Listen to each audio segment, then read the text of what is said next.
So students, let's move on to the next topic, which is very well written on the board. Vehicle moving on a banked road. सबसे पहले समझो banking of roads क्या होता है.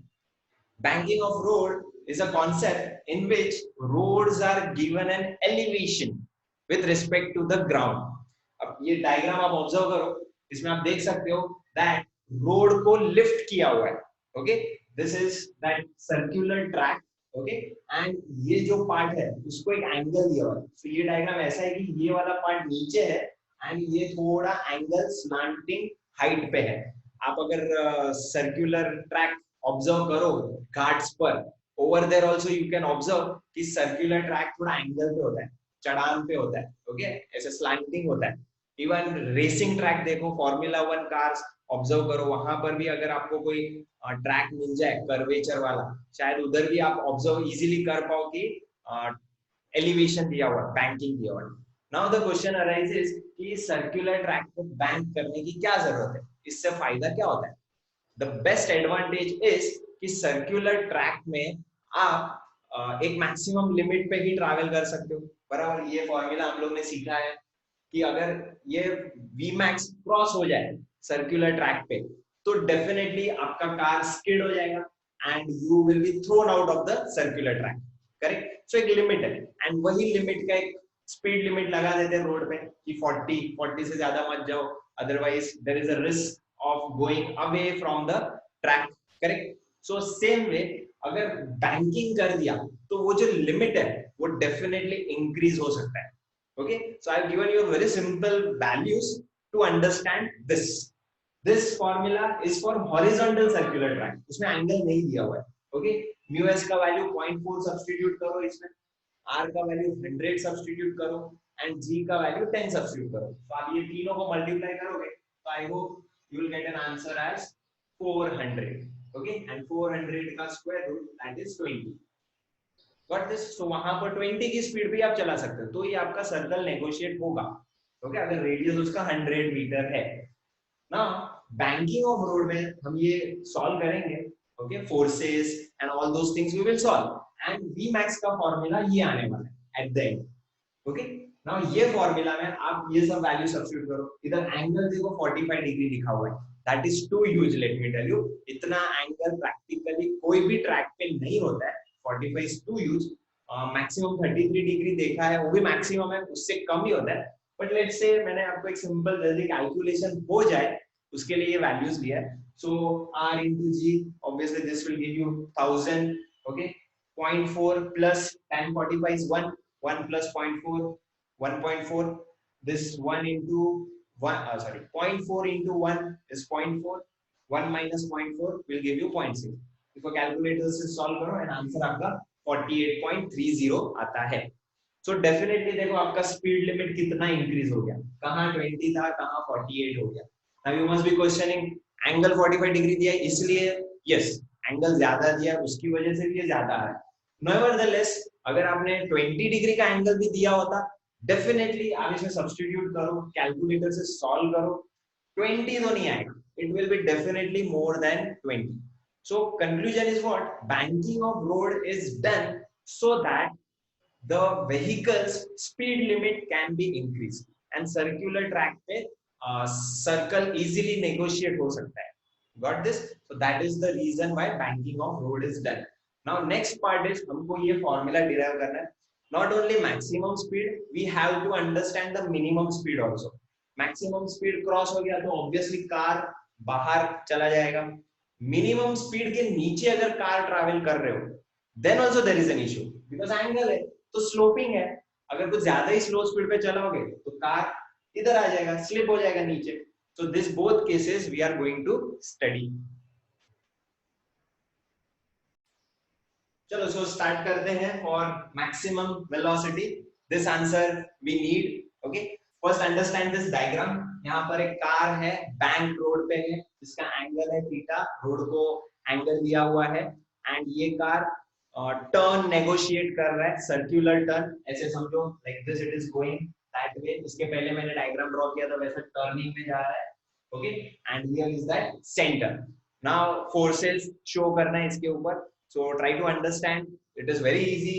Car का जो weight रहेगा that will be acting downwards which will be mg.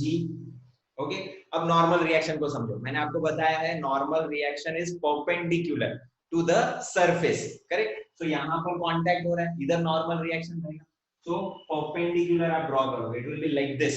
Okay, इस बार वेट के ऑपोजिट में ड्रॉ नहीं करोगे. ओके, तो it will be like this. तो मैं थोड़ा ऊपर की तरफ शो करता हूँ, दिस वे.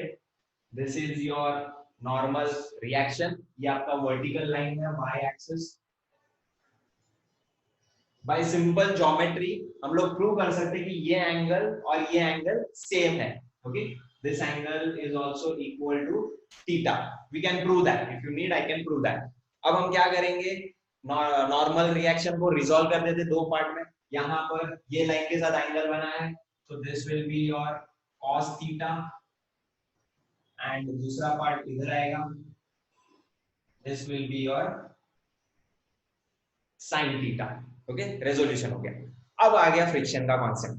अब समझो हम लोग मैक्सिमम वेलोसिटी फाइंड कर रहे हैं कि अगर उससे ज्यादा वेलोसिटी हो गया तो डेफिनेटली कार का क्या कंडीशन होने वाला है, it will be thrown out, बाहर फेंक दिया जाएगा. ओके, तो बाहर की तरफ कार जा रहा है. सो frictional force, static frictional force क्या काम करेगा, उसको अंदर की तरफ रखेगा, उसका स्कीडिंग प्रिवेंट करेगा.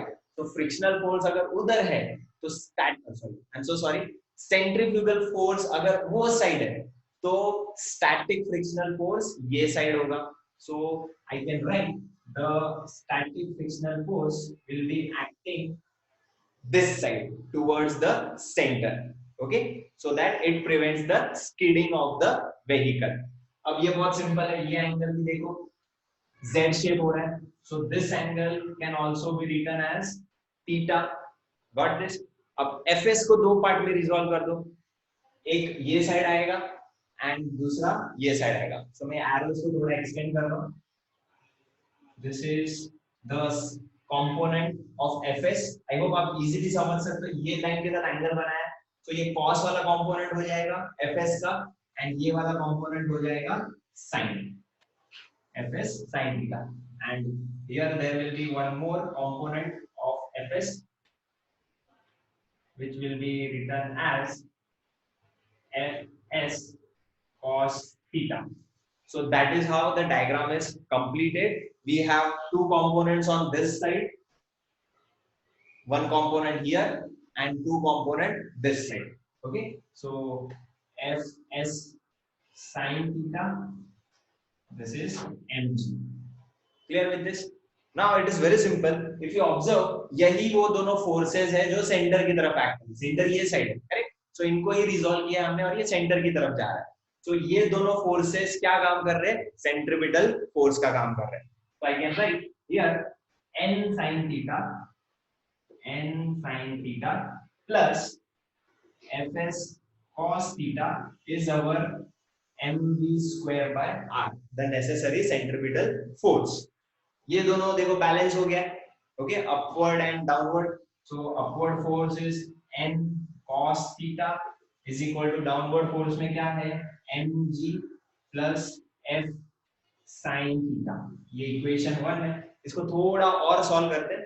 ये इधर माइनस साइन आ जाएगा, n cos theta minus fs sin theta is equal to mg. ये हो गया आपका equation number 2. Now it's time to divide equation 1 and 2. So divide करो.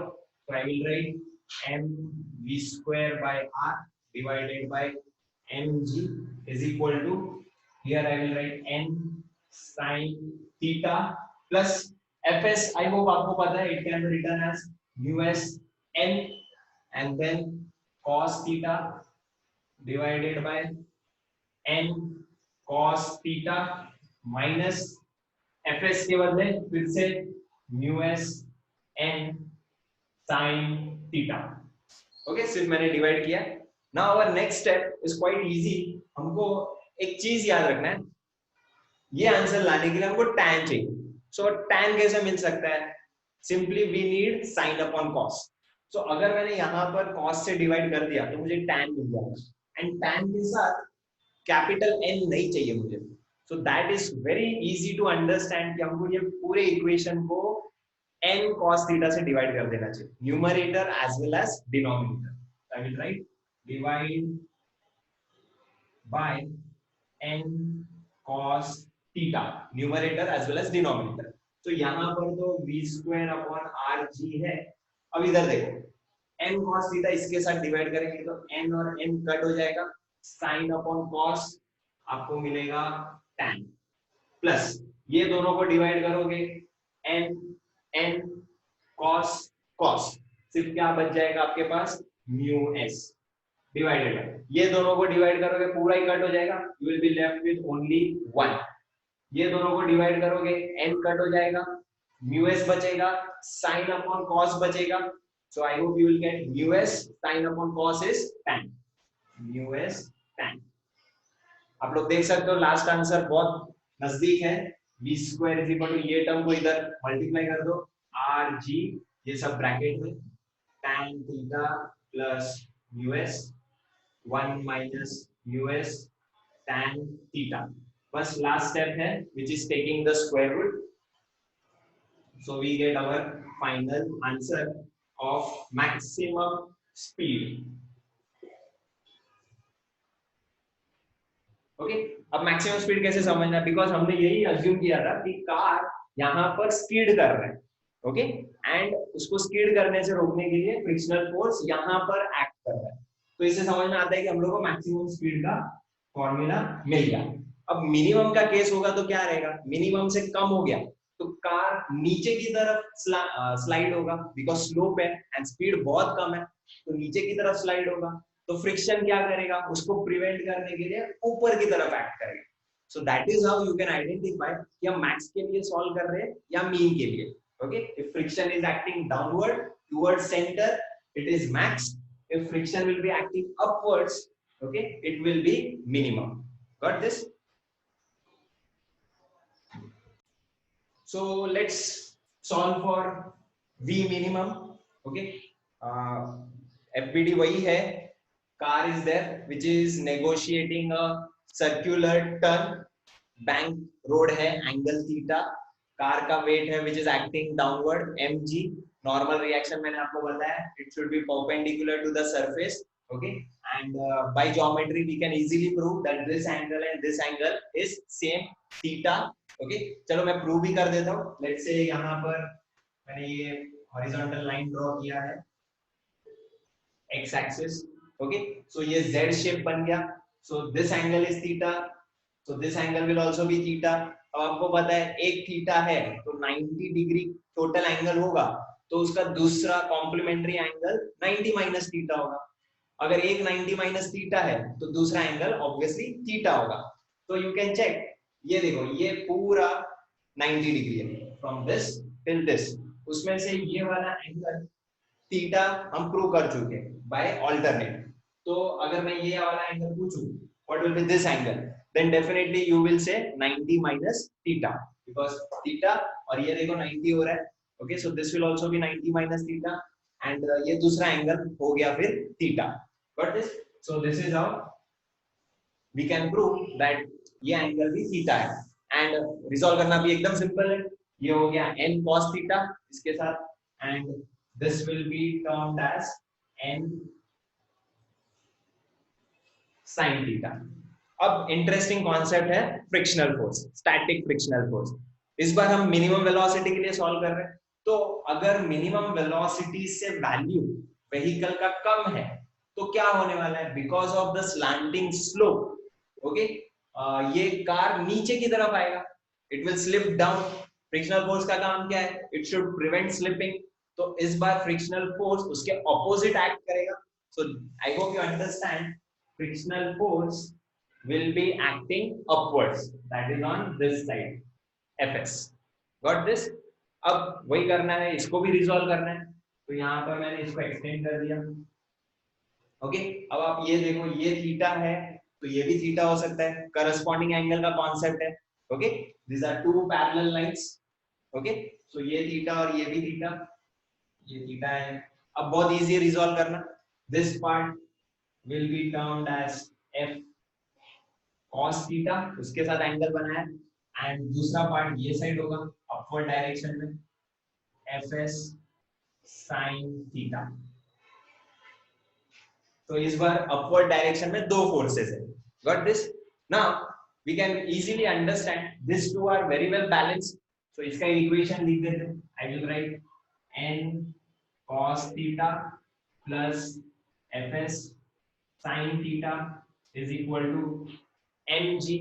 ओके, अब इधर एक सेंट्रीपिटल फोर्स है ये वाला टुवर्ड द सेंटर, बट एक ऑपोजिट फोर्स भी है, सो हमको एक नेट फोर्स लगेगा। नेट फोर्स ऑब्वियसली ये साइड ही होगा, तो ही तो सर्कुलर मोशन पॉसिबल है, सो इसका वैल्यू डेफिनेटली ज्यादा ही होगा। ठीक है, so I will write n sin theta minus opposite direction में है ये fs cos theta is equal to the necessary centripetal force which is mv square upon r। अब वही करना है, इन दोनों को वापस डिवाइड करो, so I will write mv square divided upon r divided by mg। Okay, इसके सामने है n sin थीटा माइनस, हाँ fs के बदले वापस क्या लिख सकते हैं हम लोग, mu s into n cos theta divided by n cos theta plus, instead of fs I am again going to write mu s n sin theta। I hope it is very easy। again आपको ये पूरे term को divide करना है by which n cos theta। Okay, तो ये answer आ जाएगा अपना। तो लेफ्ट साइड में है v square upon rg is equal to, ये दोनों को डिवाइड किया, n get cancelled, sin upon cos will give you tan, minus इसमें n cos theta कैंसल, क्या बचेगा सिर्फ म्यू s डिवाइडेड बाय, ये दोनों को डिवाइड करोगे 1 कैंसल हो गया सब, इन दोनों को डिवाइड करोगे तो म्यू s बचेगा, n cancel, sin upon cos tan, mu s tan। Okay, I hope it is very easy। I'll write the directly the last step, rg इधर आएगा and square root लेंगे, so that is how we get v minimum is equal to square root of rg tan theta minus mu s upon 1 plus mu s tan theta।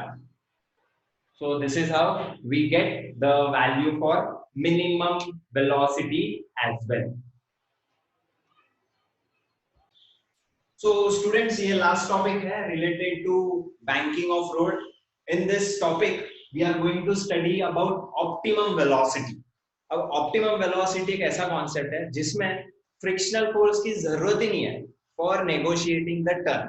अभी तक हम जो भी concept पढ़ रहे हैं उसमें frictional force mu s introduce हुआ ही है, so that turn is negotiated। but एक ऐसा case भी है जिसमें frictional force की जरूरत ही नहीं है, mu s term is not there in the velocity at all for negotiating the turn। now it again is bit confusing, tricky, difficult to digest कि without friction कैसे turn negotiate हो सकता है। so try to understand, जब velocity minimum के लिए हम solve कर रहे थे तो frictional force इधर act कर रहा था, जब maximum velocity के लिए जब हम solve कर रहे थे तो frictional force इधर act कर रहा था। सो ये जो रेंज है मिनिमम वेलोसिटी से मैक्सिमम वेलोसिटी का, उसमें फ्रिक्शनल फोर्स कहीं ना कहीं डिक्रीज होकर अपना डायरेक्शन चेंज कर रहा है। आई hope you understand, initially it was acting here, बाद में उसका फोर्स का वैल्यू डिक्रीज हो रहा है, डिक्रीज हो रहा है, डिक्रीज हो रहा है, एंड देन जीरो हो रहा है, and then it starts acting in the opposite direction. So there is one particular value of velocity जब फ्रिक्शनल फोर्स जीरो हो जाता है एंड उसके बाद उसका डायरेक्शन चेंज हो जाता है। सो वही वेलोसिटी के बारे में पढ़ना है जब फ्रिक्शनल फोर्स जीरो हो जाता है। Okay, so in this case frictional force का कॉन्सेप्ट आएगा ही नहीं, एफबीडी बहुत सिंपल है, weight of the car, normal reaction, उसको हमने रिजॉल्व कर दिया है, सो फ्रिक्शनल फोर्स है ही नहीं इसमें। So we can easily understand n cos theta is balanced by mg, so I will write n cos theta is equal to mg। ये हो गया आपका necessary centripetal force towards centre, so I will write n sin theta is equal to mv square by r। Correct. इन दोनों को divide करो, let us consider this is your equation 1, this is your 2। हमको tan theta चाहिए, इसलिए 1 divided by 2। सो इन दोनों को divide करोगे, n कैंसिल हो जाएगा, sin upon cos। I hope it is very easy to understand. tan आएगा, ये दोनों को डिवाइड करोगे, m कट हो जाएगा, v square divided by rg। Equation 1 divide by 2 किया है, so it is very easy to understand now. ये v square is equal to rg tan theta, okay, and इसका स्क्वायर रूट लो गया तो आपका फाइनल आंसर आ जाएगा which is rg tan theta, which is called as optimum speed. And अगर angle find करना है बैंकिंग का तो इसको सॉल्व करो, theta will be equal to tan inverse v square divided by rg। Got this? Now there is one very interesting concept over here। अगर मैंने theta का वैल्यू 0 सब्स्टिट्यूट कर दिया, थीटा 0 हो गया मतलब एंगल ही नहीं दिया रोड को, angle is not bank at all, horizontal हो गया, ठीक है। सो tan 0 क्या होता है? 0। सो वेलोसिटी का वैल्यू क्या हो जाएगा? 0। मतलब क्या, अगर हॉरिजॉन्टल सर्कुलर ट्रैक है, एंगल नहीं दिया है, तो उधर वेलोसिटी भी 0 हो जाएगा। वाई 0 के? क्या हम लोग स्पीड पे चला नहीं सकते? द रीजन इज इसमें म्यू का टर्म है ही नहीं। सो हॉरिजॉन्टल सर्कुलर ट्रैक पे हमको म्यू का टर्म चाहिए, उसमें फ्रिक्शन रिक्वायर्ड है। बट एक ऐसा स्पेशल केस है जिसमें विदाउट फ्रिक्शन भी हम सर्कुलर ट्रैक को नेगोशिएट कर सकते हैं। So this is that case called as optimum speed. Got this? So this completes the topic about bank rule.